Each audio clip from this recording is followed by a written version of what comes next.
The day my grandson handed me the little silver envelope, I thought it was kindness. To me, it looked like a token of love, a reminder that maybe I still mattered in this family. At 72, small gestures carried great weight. A phone call, a visit, a flower from the garden, these things meant more than riches. So when Ethan walked into my living room, smiling with that shy but charming way of his, and placed the envelope in my wrinkled hands, my heart swelled. "Grandma," he said softly, "this is for you. You deserve it." Inside was a crisp, shiny gift card, the kind you could use at almost any store. $100, maybe more. I didn't even look at the amount at first, I was too caught up in the thought behind it. Tears pressed against my eyes. "Oh, Ethan, you didn't have to. Why would you spend your money on me?" He shrugged, his eyes darting toward the window as if avoiding mine. "I just wanted to. You've always done so much for us. I thought, you should treat yourself." Those words felt like sunshine breaking through clouds. Treat myself. How long had it been since anyone suggested I do that? My life revolved around cooking meals no one thanked me for, babysitting without being asked, and handing over pieces of my small pension whenever my son, Paul, or his wife, Sabrina, came up short again. But Ethan, my sweet grandson, had thought of me. I reached over, touched his hand, and whispered, "Thank you, dear. You have no idea how much this means to me." Yet even as I spoke, something shifted in the air. Ethan pulled his hand back too quickly, like a child who'd touched something hot. He forced a smile that didn't reach his eyes. "You should use it soon, Grandma," he said suddenly. "Like, this week maybe. Don't wait too long, okay?" The way he said it, too firm, too insistent, pricked a corner of my heart. But I pushed the doubt away. Perhaps he was just excited for me to enjoy it. Perhaps he wanted me to go shopping, buy something nice. I told myself not to question his generosity. Still, as he stood to leave, he added something else. "Oh, and, could you keep the receipt with you when you use it? Just in case. You know, some places mess up gift cards." He said it casually, but his tone was rehearsed, like a line memorized for a school play. I noticed, but I let it slide. That night, after Ethan left, I sat alone at the kitchen table with the card in front of me. The house was quiet, the clock ticking loud against the walls. I turned the card over, studying the numbers, the shiny sticker across the strip that read "Activate at Register." My hands trembled. I thought about all the years I had sacrificed. The endless nights working overtime as a nurse to give Paul a good education. The gold jewelry I pawned for his wedding. The house I'd nearly signed over to him when he pleaded for help with a business venture. And now, his son was the one giving back. It should have filled me with pride. It should have erased every bitterness. But instead, the unease Ethan left behind clung to me like a shadow. 2 days later, I took the gift card to the store. A simple grocery run, nothing extravagant. The young cashier scanned it once, then again. Her brow furrowed. Ma'am, I just need to double-check something," she said. She walked off to speak with a manager. They whispered, glanced at me, then whispered again. Finally, she returned, plastering on a polite smile. "All set." "It's fine now," she said. But her eyes betrayed something, curiosity, maybe even pity. I walked out of that store with my groceries, but my mind was heavier than the bags I carried. Why had she looked at me that way? Why the whispers? When I returned home, Paul and Sabrina were in the living room, waiting. Uninvited, as usual. "Mom," Paul said, barely looking up from his phone, "did Ethan stop by here the other day?" "Yes," I answered, setting the groceries down. "He gave me a gift card." "Sweet boy." At this, Sabrina laughed under her breath. "Sweet? That's one word for it."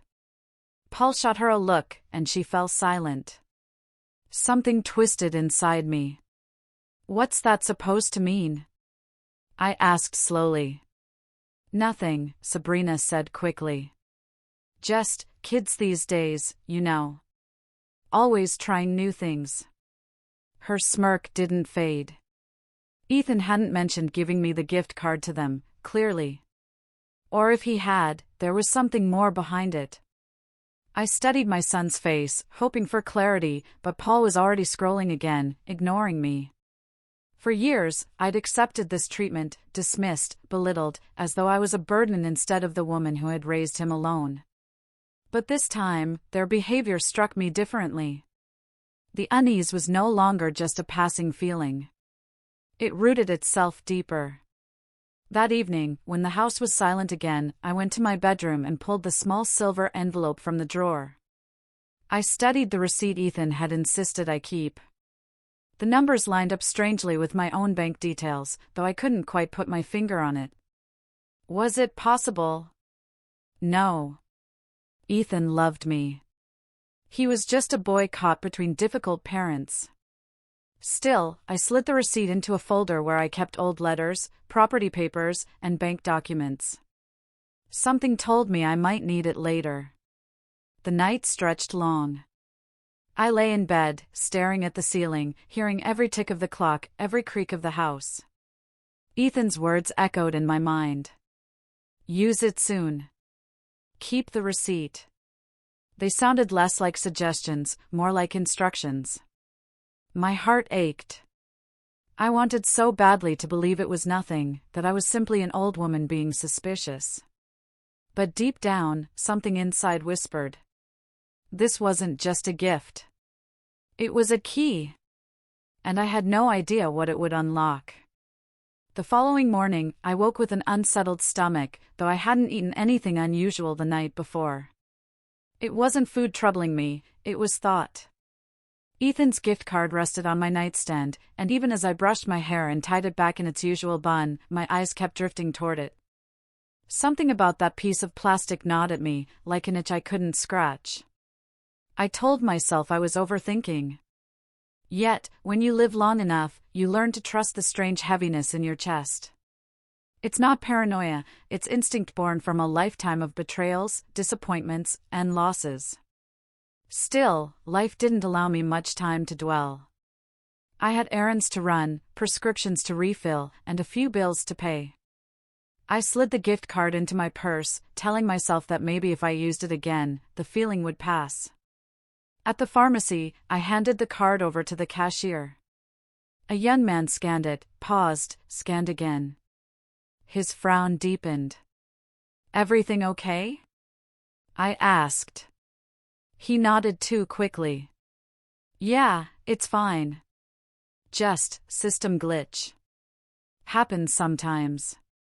He punched a few more keys, then said, there. All set.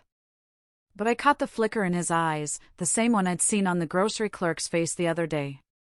Not annoyance, not confusion, no, it was recognition. Recognition of something I wasn't being told. I thanked him and walked out, but a chill swept down my spine. My prescription bag crinkled loudly in my hand, yet all I could hear was my own heartbeat. Later that week, Paul and Sabrina stopped by again. They rarely came just to visit. Their arrivals always came with need, a loan, a favor, a plea. That day was no different. Mom, Paul said, his voice coated with false sweetness, we're a little tight right now. Just until payday. Could you help us out? I'd heard this song too many times. I shook my head gently. I told you last time, Paul. My pension only stretches so far. I need to keep enough for myself. Sabrina snorted, leaning back on the sofa with folded arms. You always play the poor victim, don't you? Meanwhile, you've got savings hidden somewhere. Don't act like you're living hand to mouth. Her words pierced me. She had no proof, yet she spoke with conviction, as if she knew something I didn't. I tightened my lips. Whatever I have is mine, Sabrina. I earned it.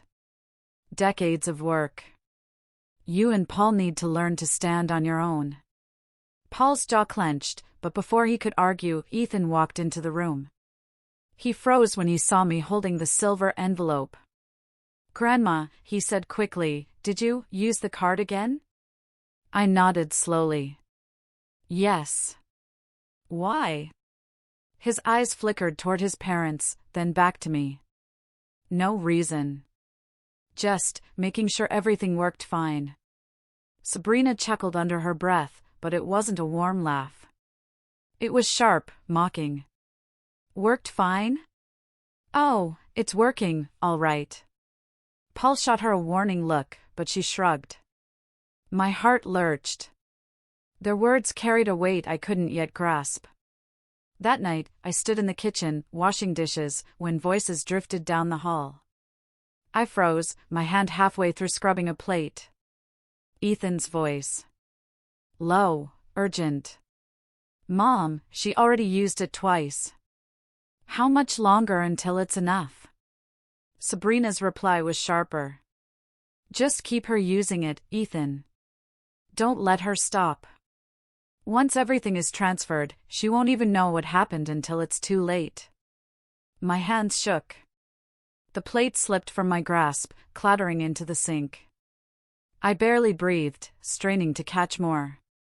Paul muttered something I couldn't hear, then Sabrina hissed, "Do you want us drowning in debt forever? This is the only way." She's too stubborn to hand over her money willingly. If we can't get her accounts directly, then this will do the job. Silence followed, heavy and suffocating. I stumbled backward, covering my mouth. My heart pounded so loud, I feared they'd hear it from the hall. So that was it. The gift card wasn't a gift. It was bait. A tool. My own family, my flesh and blood, were setting me up. I retreated to my room, shut the door softly, and sank onto the bed. The tears came, hot and unrelenting. Betrayal doesn't come from strangers, it comes from the ones you love most. And betrayal by a child you once rocked to sleep, by a grandson you held through fevers and nightmares, that wound cuts deeper than any knife. I wanted to storm into the living room and demand answers. I wanted to shout, to accuse, to break every lie wide open. But my instinct told me no. Not yet. If I lashed out now, they'd only cover their tracks, twist their words, gaslight me into silence like they'd done before. No. I needed to be careful. For years, they'd mistaken my silence for weakness. My generosity for stupidity. But they'd forgotten I hadn't survived this long by being naive. I pulled out the silver envelope again. This time, I studied every detail, the numbers, the activation code, even the receipt.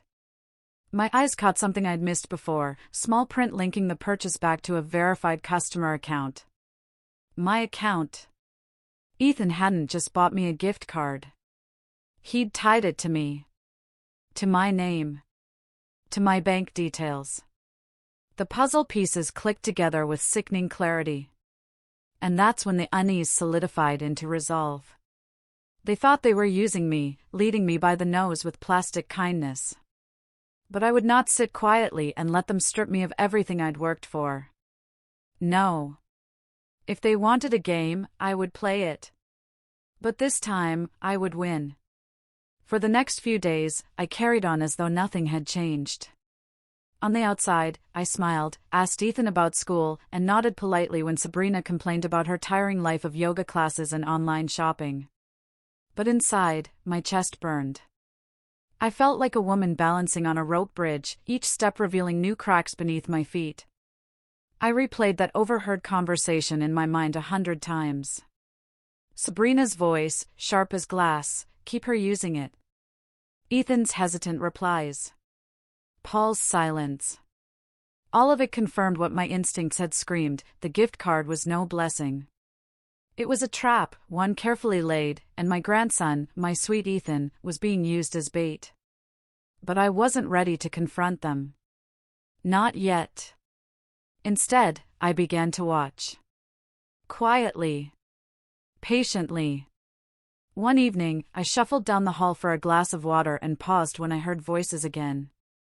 The living room light spilled under the crack of the door. She's stubborn, Paul muttered. Always has been. She'll notice sooner or later. She won't, Sabrina replied, her voice dripping with disdain. She's old. She barely knows how to work her phone. Do you really think she'll catch on to numbers moving around? Their laughter followed, cruel, mocking. I gripped the wall to steady myself, the glass in my hand trembling. Every insult cut deep, but I held onto their words, storing them like weapons. One day, I'd make them regret underestimating me. I turned away before they noticed me listening, retreating to my room with slow, steady steps. That night, sleep eluded me. I lay awake, staring at the ceiling, recalling the sacrifices I had made for this family. When Paul was a boy, I worked double shifts at the hospital just to afford his braces. I missed birthdays, holidays, moments I could never get back. But I told myself it was worth it, his smile, his future. When he wanted to go to college out of state, I sold my jewelry, pieces of my own mother's inheritance, just to pay tuition. He never once asked how I managed. He never said thank you. And when he married Sabrina, I welcomed her with open arms. I cooked meals, helped decorate their first apartment, even offered them money for a down payment on their house. Sabrina had smiled sweetly back then, calling me Mom. But as soon as the papers were signed, the sweetness curdled into arrogance. Every time they needed more, I gave. And every time I said no, they punished me with silence or sharp words. Now, after all I had poured into them, this was how they repaid me, by plotting to drain what little I had left. I pressed a hand to my chest, the ache almost physical. The hardest part was Ethan. He avoided my eyes now, speaking less when he visited. When I asked him about school, his answers were clipped. When I offered him food, he mumbled thanks without meeting my gaze. It was guilt. I saw it in the way his hands fidgeted, in how he sometimes opened his mouth as if to speak but shut it quickly again. One afternoon, as I folded laundry in the living room, he wandered in and lingered by the window. For a moment, he looked just like the boy I remembered, the boy who used to sit at my kitchen table drawing superheroes on scraps of paper, proudly showing me his crooked sketches. Ethan, I said softly, you've been quiet lately. Is something on your mind? His shoulders stiffened. No. I'm fine. You know, I continued, carefully, if ever you're in trouble, or if someone asks you to do something that doesn't feel right, you can tell me. For a heartbeat, his eyes flicked to mine. They shimmered with something, pain, maybe. But just as quickly, he looked away. I'm okay, Grandma, he muttered. Really?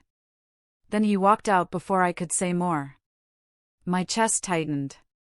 He was caught in their web, my poor boy. But how deeply? I knew I needed proof. Not suspicions, not overheard whispers, but solid evidence.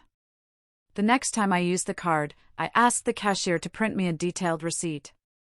I pretended confusion, fumbling with my glasses, so she wouldn't question why I wanted it. At home, I compared the numbers with my bank statements. And there it was. Small withdrawals linked to my account, masked beneath the transactions. Nothing enormous yet, but steady. Like drops of water eroding stone.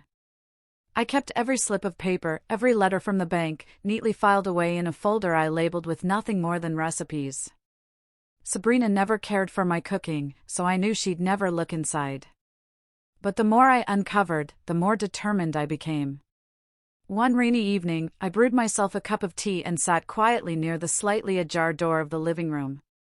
My chair creaked, but the storm outside masked the sound. Inside, I heard them again. Paul, we can't keep waiting. If she catches on. Sabrina, relax. She won't. Ethan's handling it. Aren't you, Ethan? A pause. Then my grandson's soft, broken voice, yeah. I'm handling it. The words stabbed me. I clutched the mug tighter, ignoring the heat against my palms. My grandson's voice, once so full of laughter, now sounded hollow, weighted by secrets he didn't want to keep. I wanted to burst in, to shake him, to tell him he didn't have to do this. But I stayed still, letting their words wash over me. Sabrina continued, "Once it's finished, we'll finally be free of these bills. We'll finally get what we deserve." Deserve. That word echoed in my head long after they left the room. That night, I stood before the bathroom mirror, studying my reflection. The woman staring back at me looked tired, her hair streaked with silver, her hands lined with years of work.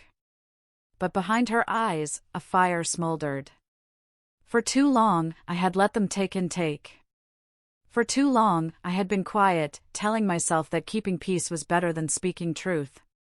But silence had gotten me here, a pawn in my own home.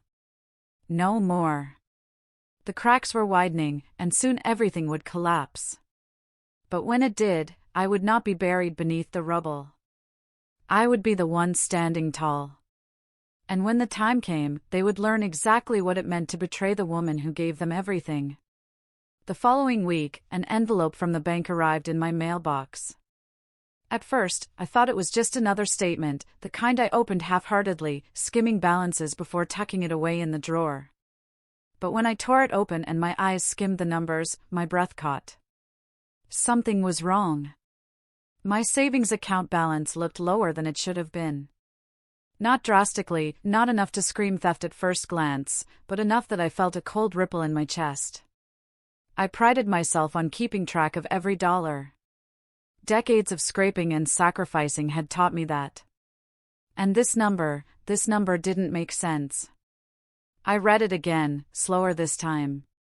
And there, at the bottom of the page, I noticed a string of transactions I didn't recognize. Tiny withdrawals. $30 here, $50 there. Masked under generic names like service fee or card transfer. But one detail made my blood run cold, the account number tied to the transfers. It was mine, yet the activity linked back to the gift card. I set the paper down on the table, my hands trembling. Ethan. My sweet grandson.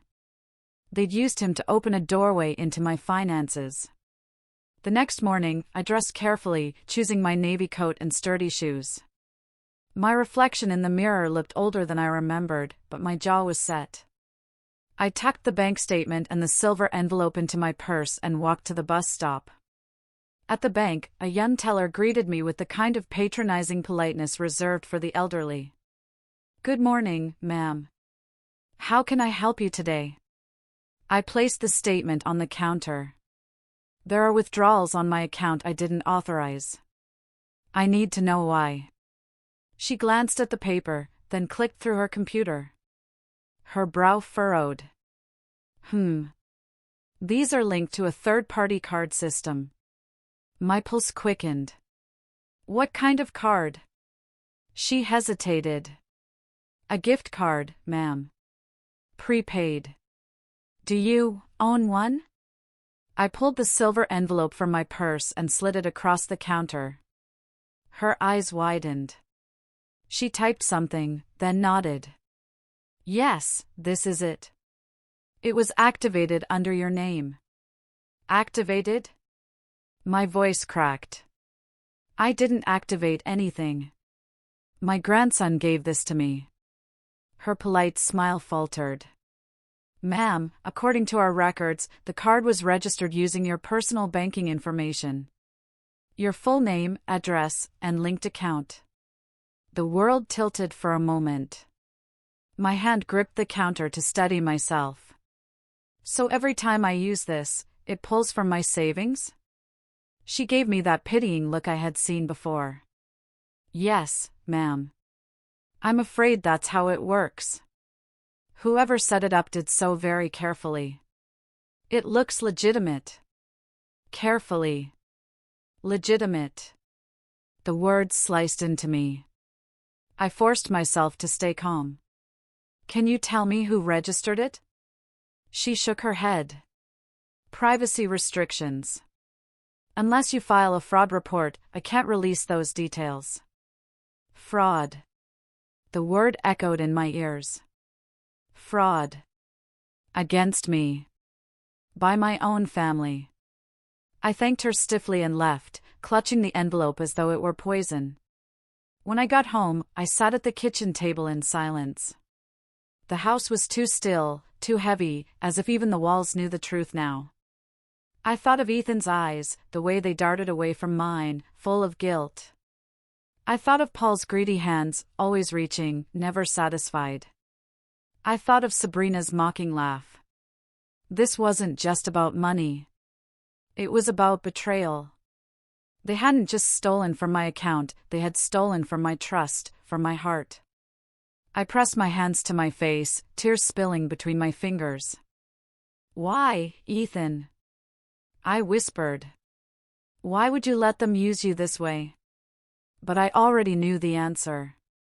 He was caught, manipulated by parents who cared more about bills than greed than his conscience. Still, the pain didn't lessen.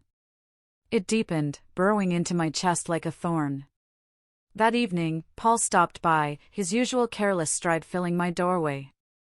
"Hey, Mom," he said, as if nothing were wrong. "You got any leftovers from dinner? Sabrina's craving your stew." My stew. My recipes. My life. All he wanted was to take.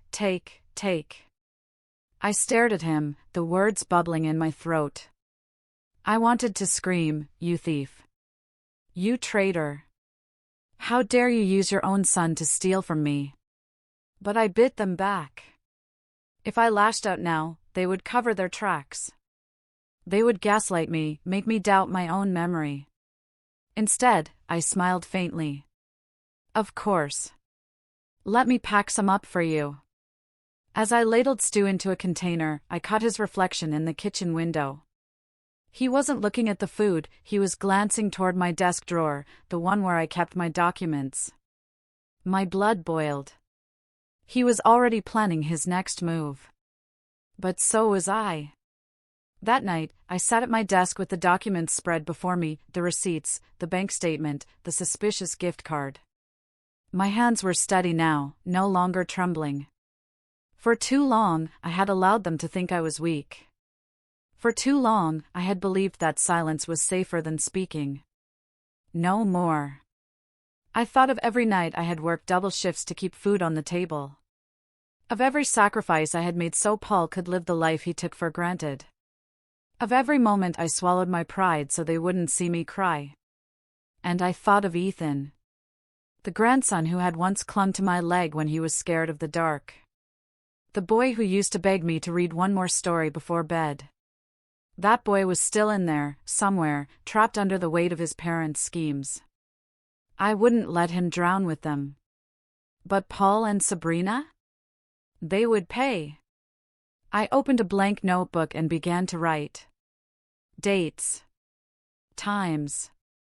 Every detail I could remember of their words, their visits, their sudden interest in whether I'd used the card. I copied the numbers from the statements. I tucked away the receipts.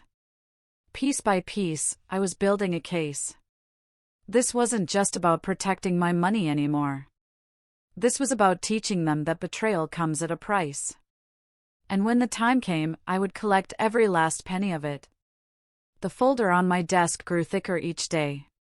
Bank statements, receipts, notes I scribbled late at night when their words replayed in my head, I gathered it all.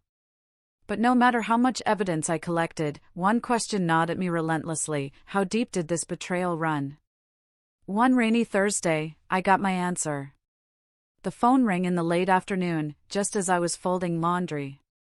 The number was unfamiliar, but something told me to pick it up. "Mrs. Harris?" a formal voice asked. "Yes, this is she. This is Daniel Morris, from First National Bank's Fraud Department. We wanted to confirm some recent activity connected to your accounts." My stomach dropped.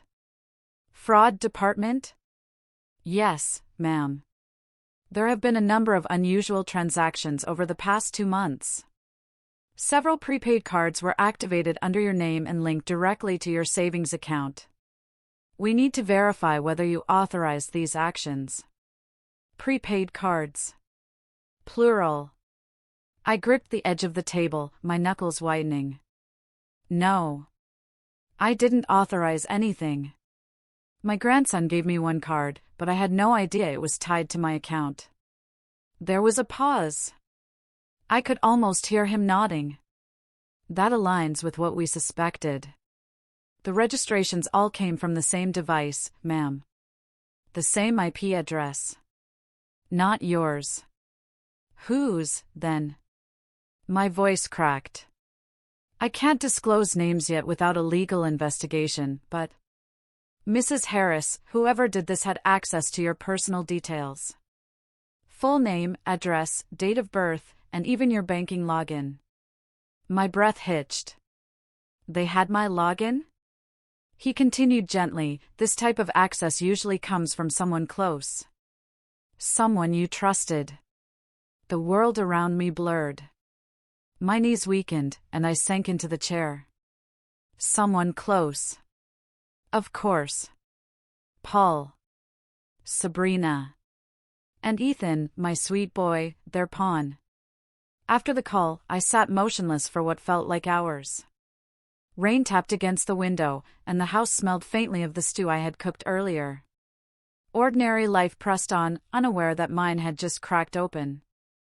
I thought of the nights I had stayed up late helping Paul with homework, the mornings I walked him to school, the lunches I skipped so he could have enough. I thought of Sabrina smiling sweetly at me on her wedding day, slipping her arm around mine as though she truly wanted me in her life. And Ethan, I remembered his tiny hands gripping mine, his laughter when I pushed him on the swing, the way he'd once whispered, "Grandma, you're my best friend." Now he was helping them bleed me dry. I buried my face in my hands and sobbed. The tears came hot, burning my cheeks. Betrayal by strangers is cruel. But betrayal by your own blood? That breaks something inside you that never fully heals. 2 days later, I couldn't hold it in any longer. Paul and Sabrina barged in as usual, with Ethan trailing behind them. "Mom," Paul began, his tone already defensive, "we need another favor. Just until payday." "Stop." My voice cut through the air, sharper than I intended. They froze. Even Sabrina's smirk faltered. I pulled the folder from my desk and dropped it onto the coffee table.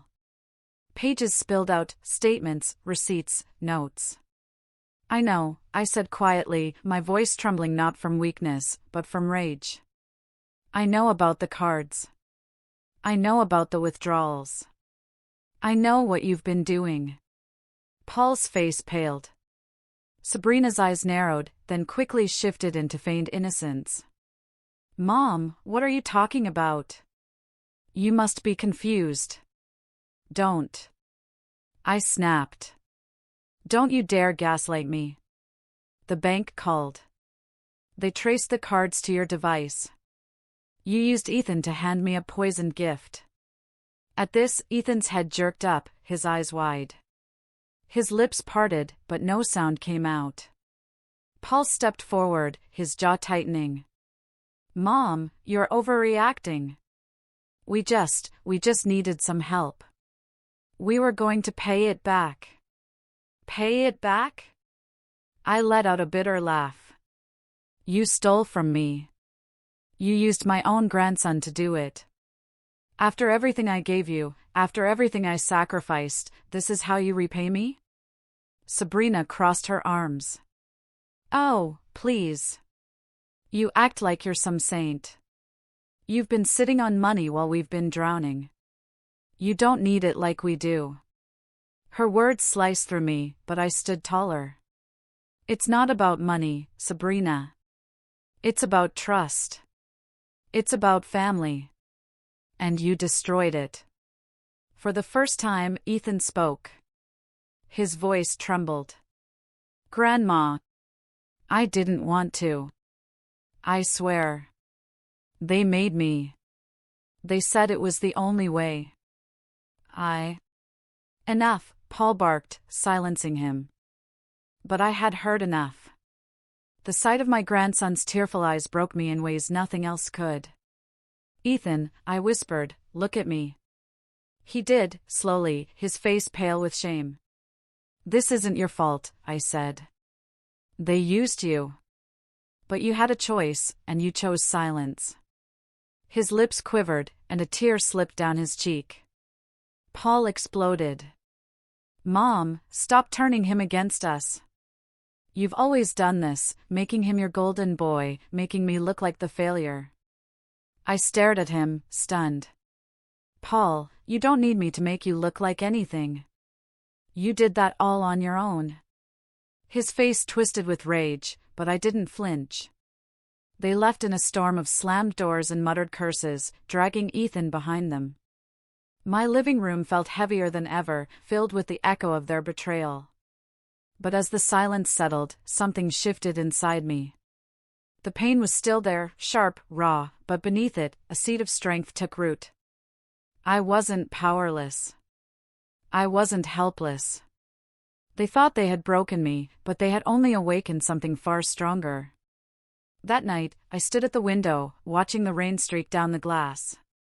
My reflection stared back at me, older, yes, but no longer weak. "I gave you everything," I whispered into the darkness. "My time. My love. My trust. And you spit on it." I pressed a hand to the glass, my voice steady now. "You think you've won. But this isn't over. You'll learn what happens when you betray me." And with that vow, the fire inside me blazed brighter. The revenge had only just begun. The house was silent after they stormed out. Too silent. I stood in the middle of my living room, surrounded by papers scattered across the coffee table, my evidence, my heartbreak laid bare in ink and numbers. The echo of Sabrina's voice still rang in my ears, "You don't need it like we do." My knees gave out, and I sank into the old armchair. For the first time in years, I felt every one of my 72 years pressing down on me. My chest ached, my breath came shallow. Tears burned at the corners of my eyes, but I refused to let them fall. No. They didn't deserve my tears anymore.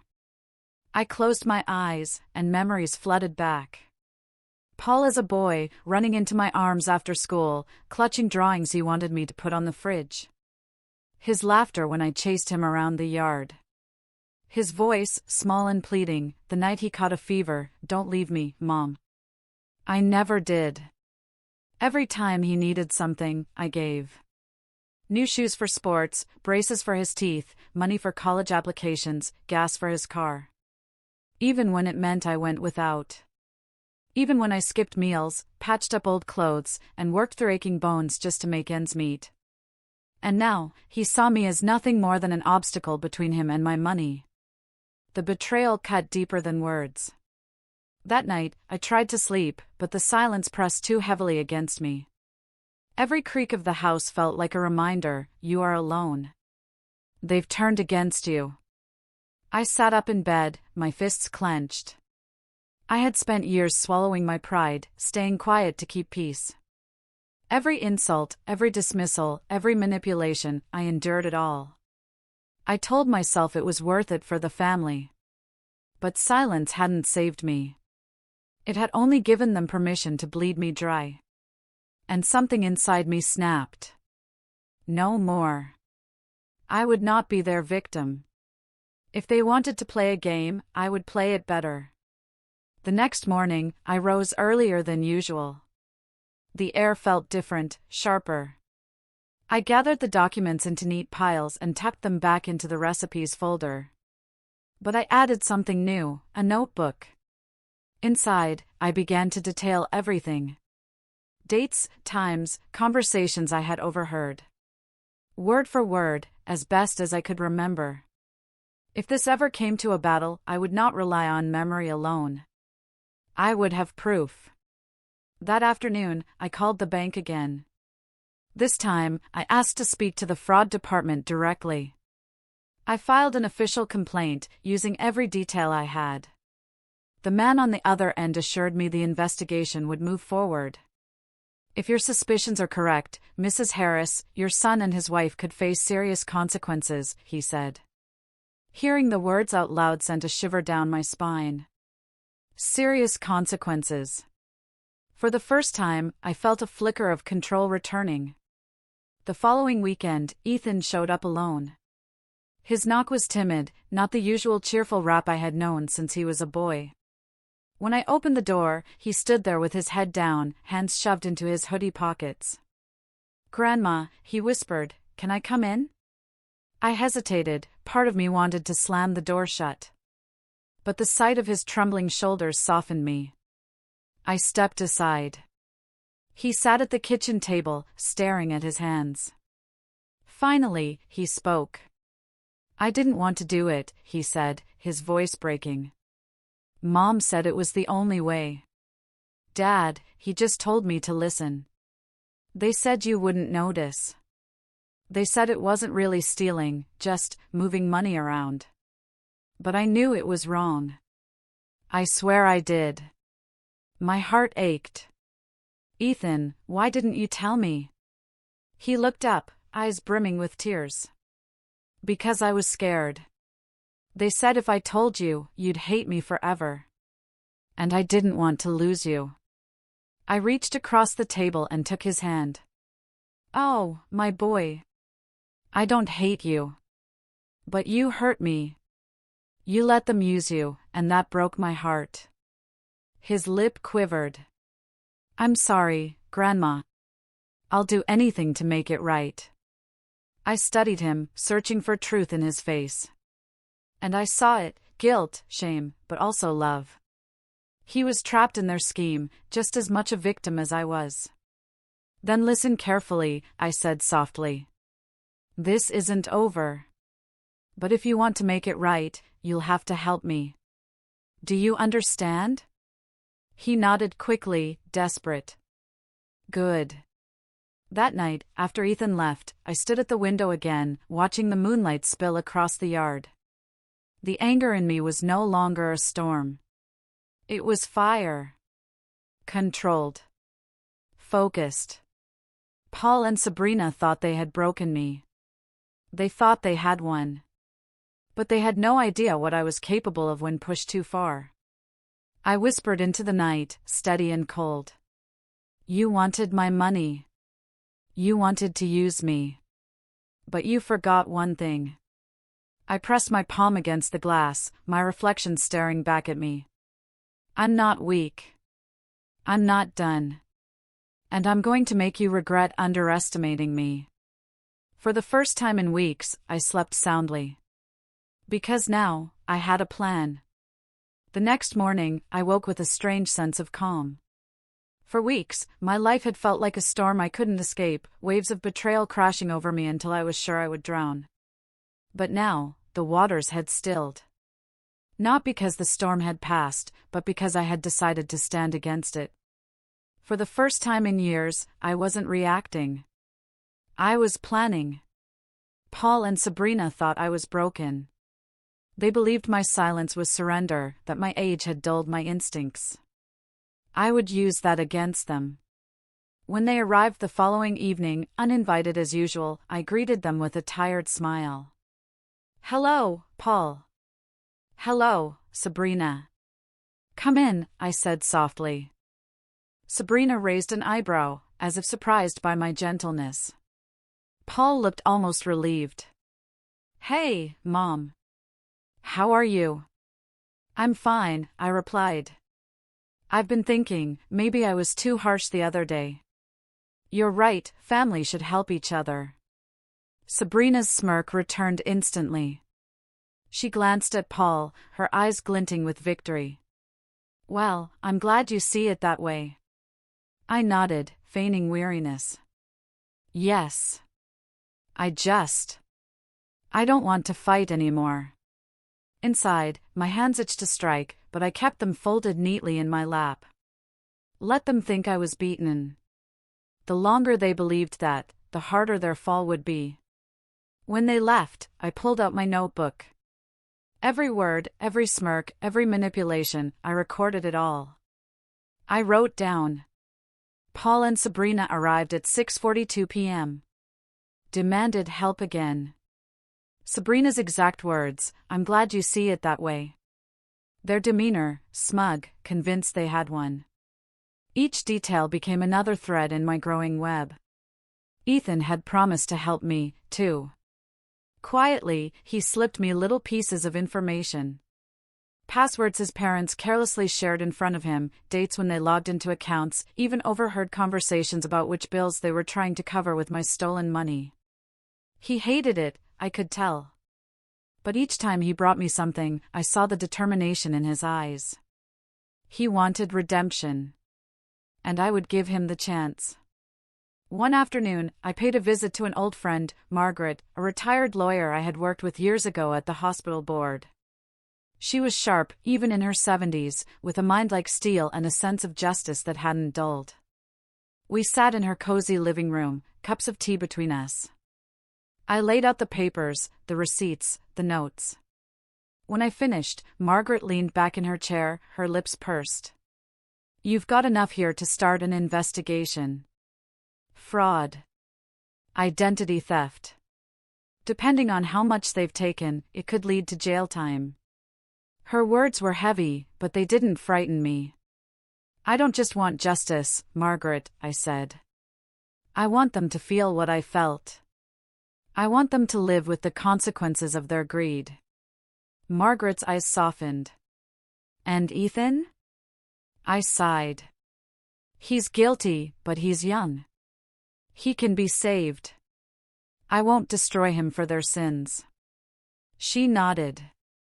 "Then you need to separate him from them.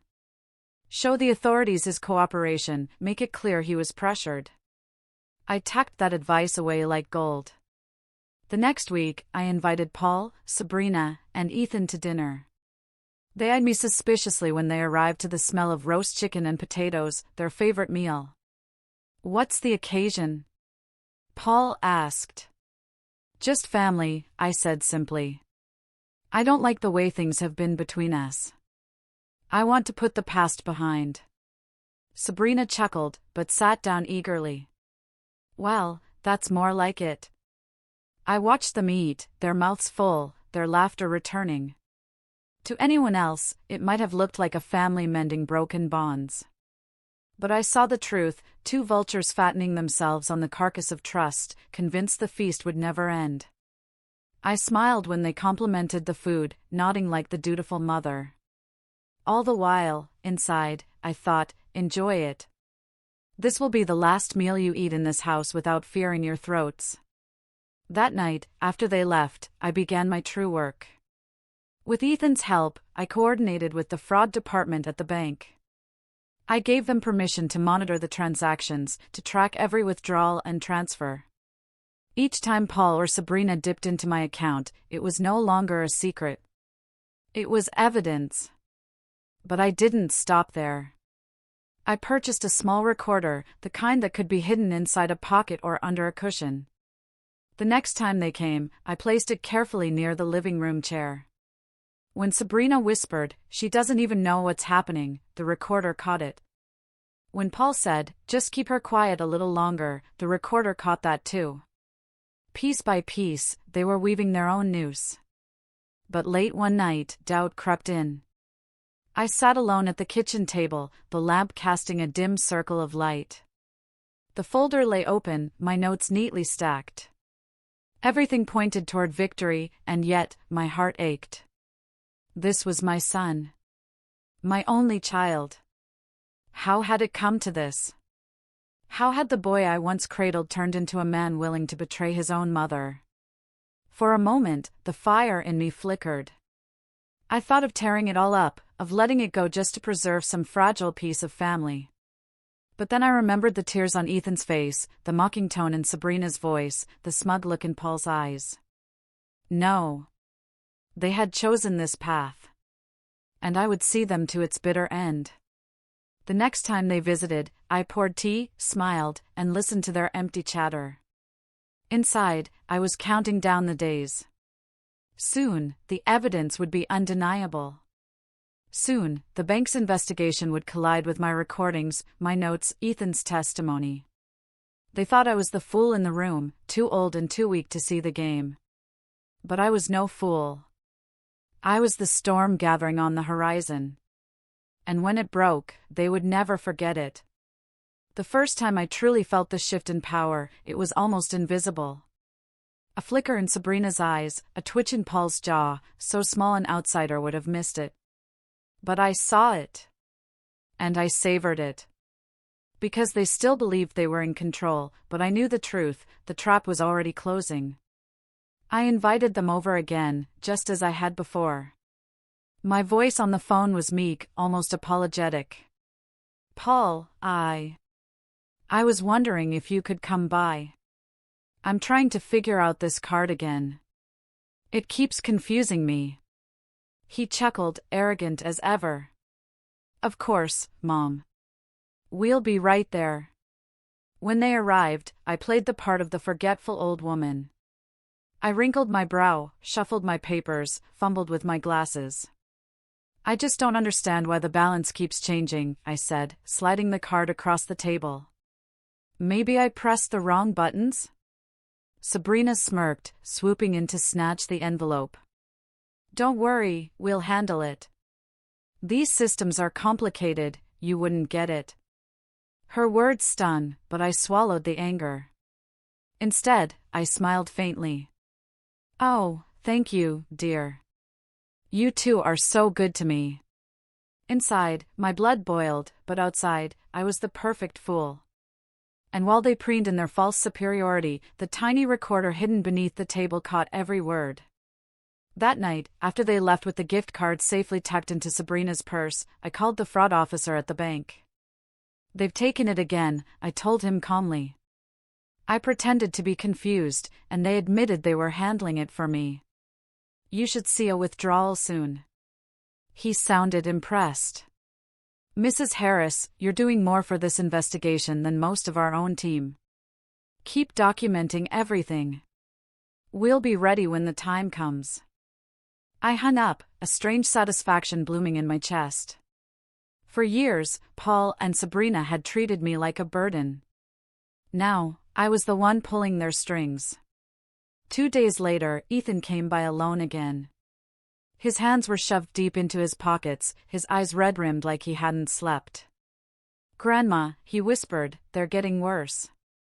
Dad's stressed because the bills aren't covered yet. Mom keeps saying you're the answer to everything. I don't know what to do anymore. I studied him, weighing his words. He was young, yes, but his silence had cost me dearly. You do know what to do, Ethan, I said quietly. You have to choose. You can keep letting them drag you into their schemes, or you can help me stop this before it destroys us both. Tears welled in his eyes. I don't want to lose them, but I don't want to lose you either. My heart softened. I reached across the table and took his trembling hand. You won't lose me. Not if you help me. The bank will need your testimony, Ethan. You need to tell them what you've seen. What they made you do. He hesitated, then nodded slowly. Okay. I'll do it. For the first time, I saw resolve in his eyes, fragile, but real. The following weekend, I set another stage. I told Paul and Sabrina I'd found another gift card in the mail. I pretended confusion, waving the envelope like a prize. Sabrina's eyes lit up instantly. Oh, give it here. We'll check it for you. I forced a nervous laugh. I really don't understand these things. Thank goodness I have you too. Paul clapped me on the shoulder. See? We're looking out for you, Mom. You should trust us. Trust. The word nearly made me choke. But I smiled instead. Of course. Once again, the recorder hummed quietly in my pocket, capturing every smug word.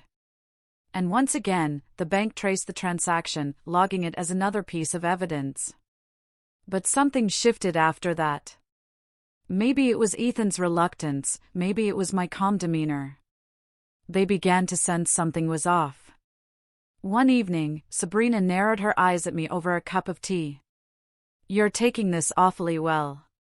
Most people would be panicking if they thought money was disappearing. I chuckled lightly, shaking my head.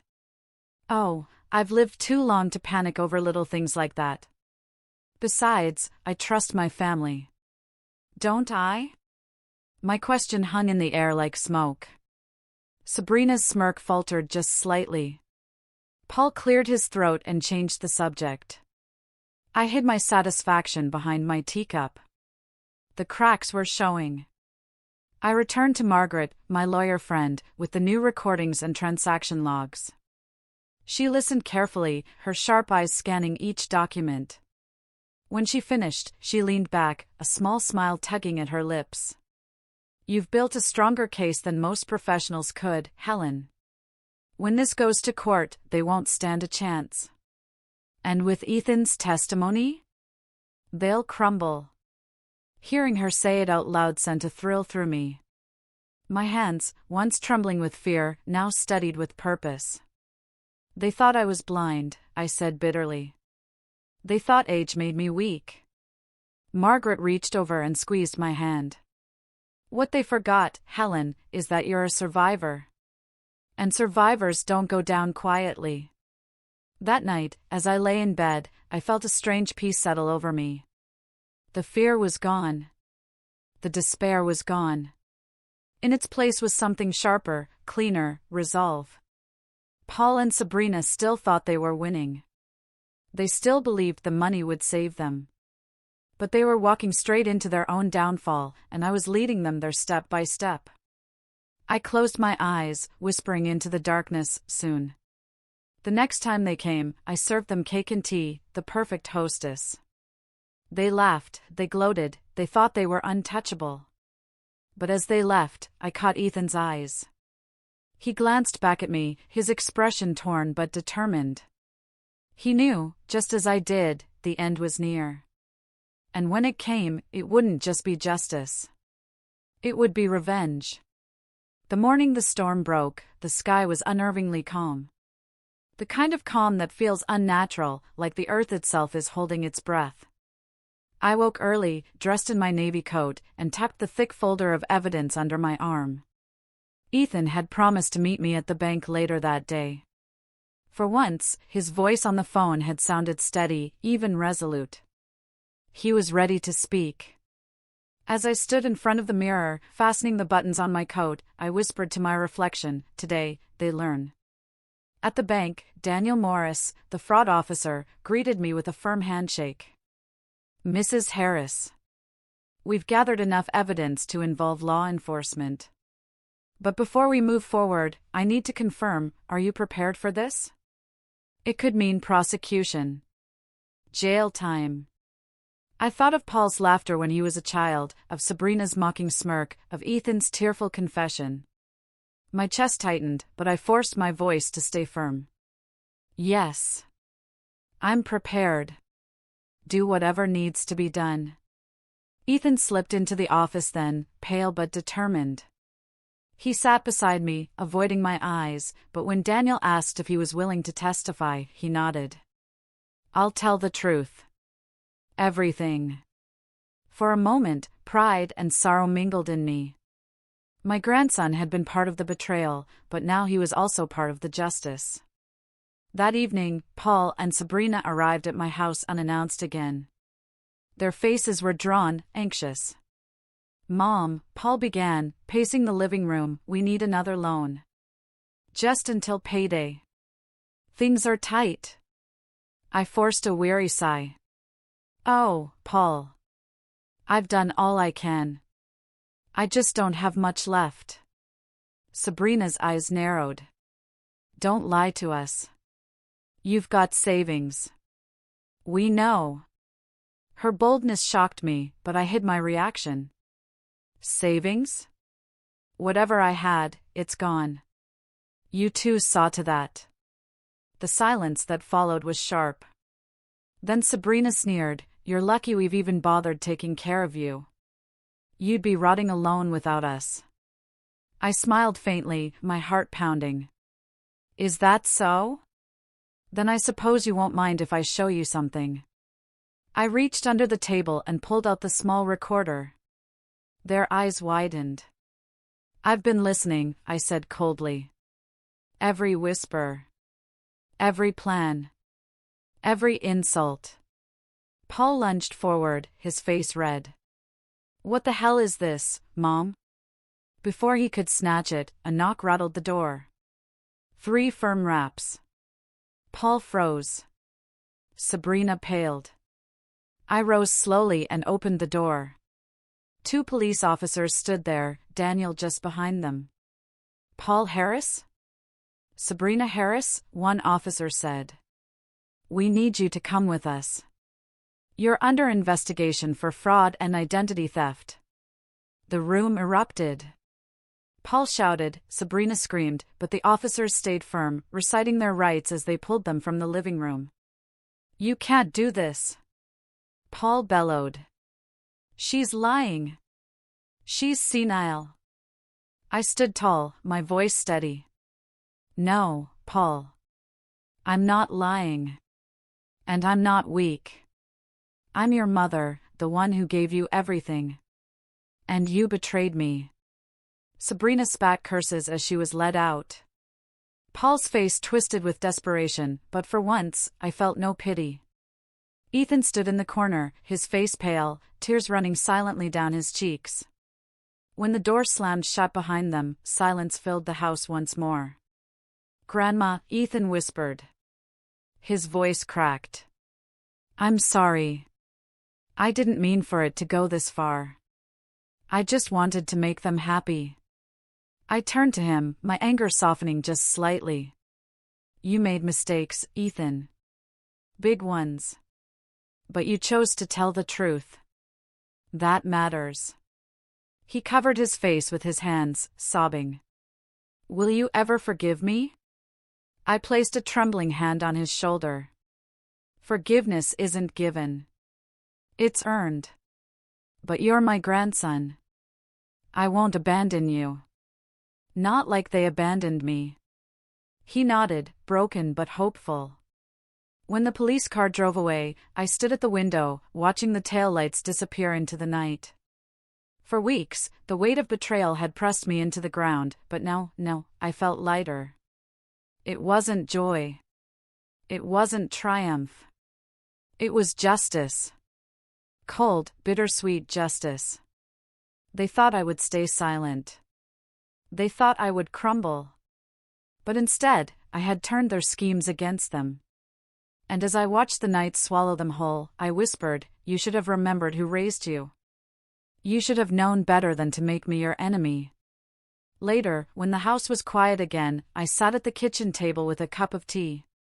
My hands still trembled slightly, but it wasn't fear anymore. It was release. I thought of Paul, sitting in a jail cell. Of Sabrina, stripped of her smugness. Of Ethan, finally free of their grip. The revenge wasn't just about money. It was about reclaiming my dignity, my power, my voice. For too long, I had been their victim. Now, I was the victor. The days after Paul and Sabrina's arrest passed like a blur. Neighbors whispered, news spread, and the family name I had carried with pride for decades became the subject of gossip.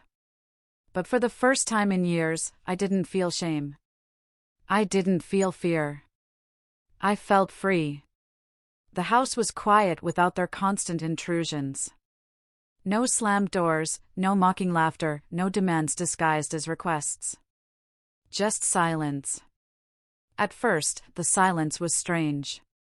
I'd lived with so much noise, their voices, their chaos, that the absence of it felt almost hollow. But slowly, that silence became a comfort. I could breathe again. I woke when I wanted, cooked what I wanted, lived how I wanted. And every time I opened my bank statements and saw my balance intact, a small smile crept across my face. The nightmare was over. Ethan came by often in those weeks. At first, he hovered on the doorstep, uncertain if I'd let him in. His eyes always carried that same guilt, heavy and unshakable. But I always opened the door. Come in, I'd say gently. We would sit at the kitchen table, cups of tea between us, and he would talk. Sometimes about school, sometimes about his friends. Other times, he would fall quiet, his gaze dropping to his hands. One evening, he finally spoke what weighed on him most. "Grandma," he whispered, "I don't think I'll ever forgive myself for what I did. I let them use me. I hurt you. You should hate me." I reached across the table and took his hand. My fingers, old and wrinkled, curled around his trembling ones. "I don't hate you, Ethan," I said softly. "You're young. You made mistakes. But you also told the truth when it mattered. That's what saved you. And me." Tears slipped down his cheeks. Do you still love me?" I smiled sadly. Love doesn't vanish because of mistakes. But trust, Ethan, trust must be rebuilt. Slowly. Brick by brick. He nodded, his tears dripping onto the table. "Then I'll spend the rest of my life rebuilding it." The trial came swiftly. The evidence I had collected, the receipts, the bank statements, the recordings, painted a picture so clear even the best lawyer couldn't twist it. Paul and Sabrina sat across the courtroom from me, their faces pale, stripped of the smugness they once wore like armor. When the judge declared them guilty of fraud and identity theft, I didn't smile. There was no joy in watching your own son led away in handcuffs. Only sadness. And relief. As the gavel struck, I whispered to myself, "This is the bed you made, Paul. And now you must lie in it." Weeks later, a letter arrived from the prison. It was from Paul. "Mom," it began, "I know you hate me. I know I don't deserve forgiveness. But I wanted you to know that I see it now. I see what I became. Maybe it was greed, maybe it was pride, maybe it was both.